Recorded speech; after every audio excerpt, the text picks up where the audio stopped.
Welcome to the Reduce Cyber Risk Podcast, where we give you the tools you need to meet your regulatory requirements while helping keep the evil hacker horde at bay. Hi, my name is Shon Gerber, and I'm your host for this action-packed, informative podcast. Join me each week as I provide the information you need to best protect your business and reduce your company's cyber risk. All right, let's get going.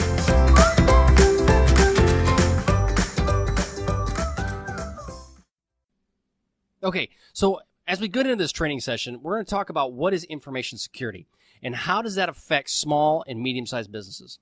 So as we talk about that, we need to define what exactly is a small and medium-sized business. So if you look at the screen, you'll see some of these statistics for you. So a small and medium-sized businesses are 1 to about 500 employees, and that's within the U.S., okay?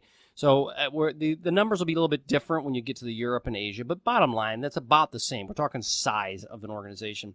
95% of all businesses within the United States fall within this bucket, okay, the SMB, so small and medium-sized businesses. 28.2 million of these are actually small businesses. So that means just a very few number of people that are actually utilizing this business. Approximately 50% of our gross domestic product falls in the small and medium-sized business category. So it just kind of gives you a point that a large part of our GDP, of the United States' GDP, is due to these small and medium-sized businesses.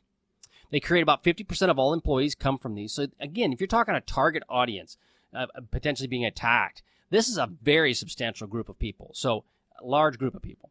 And then in Europe, they talk about the small and medium-sized businesses. This is kind of a number that I was able to get off the internet.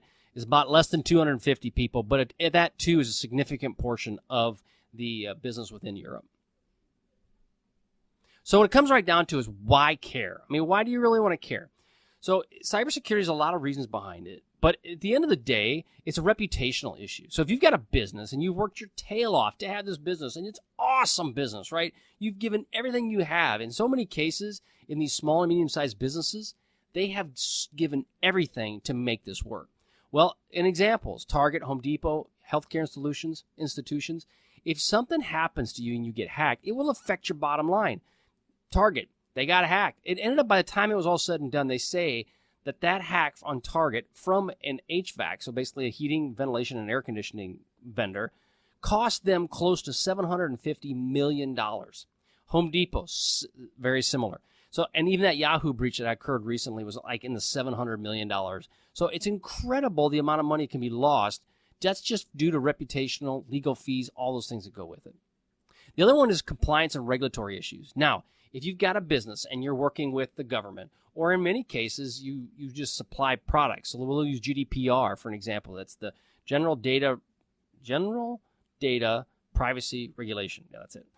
And that regulation right there is specifically for anybody in the EU. And if you're selling stuff to people, and or not even selling stuff, just collecting information on people, you have to fall under GDPR. Well, what is it? There's a lot of requirements that go around it. I mean, a lot. And that isn't just for European companies. That's for companies that live in the United States or in China, whatever, but they serve European people. So again, that's another one. HIPAA for the United States. It's the Health Insurance Portability Accountability Act. I think that's what it's called. And then there's Chinese cyber law. There's PCI, which is your payment card industry standards. Again, a lot of these regulatory issues that are designed to protect the consumer. The thing is, the third bullet is it results in legal issues. You end up entering into legal settlements because of this. And bottom line, that's why people recommend some sort of cyber insurance, because of this reason. But you're going to have to deal with lawyers one way or another. So this whole piece of it is you should care. If you've got a small and medium-sized business, if you don't care about it, you're setting yourself up for disaster. And the last thing I want to say is, and I got this from the National Business Association in the United States, is over 60% of businesses that get hacked will be out of business in a year or less. So you think about that. If your business is hacked, you are done. My dad's got a good example. He's got an insurance company here in the United States. And that insurance company's been doing 50 years. Now, if for some reason something were to happen to that business, he would lose everything. So if they get hacked, it gets disclosed, what would happen? That it would go away. And all of his life work would just go up in smoke because of something so simple as cybersecurity, right? And yet what we do is we kind of go, yeah, it won't happen to me. I don't know if that's really what you want to try. You can try it, but odds are high that at some point you will pay the piper on that. So it's a huge problem with the small and medium-sized business space. Why is it a big problem? Well, bottom line is you guys don't have the expertise needed to help protect your business. I was in a meeting with with a vice presidents for my company, and I was talking to them a little bit about this. And we started talking about the recent hack that occurred with the Department of Homeland Security. I mentioned to him about the fact that the reason they got hacked was because of vendors. And he looked at me and went, "What do you mean?" Well, we have allowed vendors into our networks. Everybody does, whether you're small, medium-sized, large business, doesn't matter. Vendors are allowed into your company. Well, guess what? A lot of the security mechanisms that people put in place to protect their enterprise, let's say from a big enterprise standpoint, may not equate to the same as they're dealing with a vendor. So what happens if vendors are allowed in? Now, if you're a small and medium-sized business, at least in a large enterprise, you have ways to catch that. But if you're in a small and medium-sized business and you're using these boutique shops to help take care of your stuff, are they really protecting you? Maybe, maybe not. So it's something you got to really consider if you've got a small or medium business, if you use vendors to help support your IT functions. Lack of money and resources is another one. So, I mean, that's like everything, right? You can't ever throw enough money at stuff. And I will say from the Air Force standpoint, I could throw billions of dollars at stuff, and yeah, that'll keep the majority of the people out, but the good ones that are really good are still going to get in. I could still get in. It's a matter of time, but you'll get in. There's almost nowhere out there that you can say. I could say never. I can't say never because I'm sure there's some situation, but it's just a matter of time. If people are involved, a hacker can get in. Also, they have limited security awareness. They don't think it's going to happen to them. Most people don't think. They're like, yeah, that's the guy down the street that's going to get hacked, not me, until it happens to them, right? And then once it happens, it's like, OMG, what am I going to do, right? So something to consider about with that. So when we talk about as an SMB, as a small, medium-sized business, what are some of the things you need to be aware of?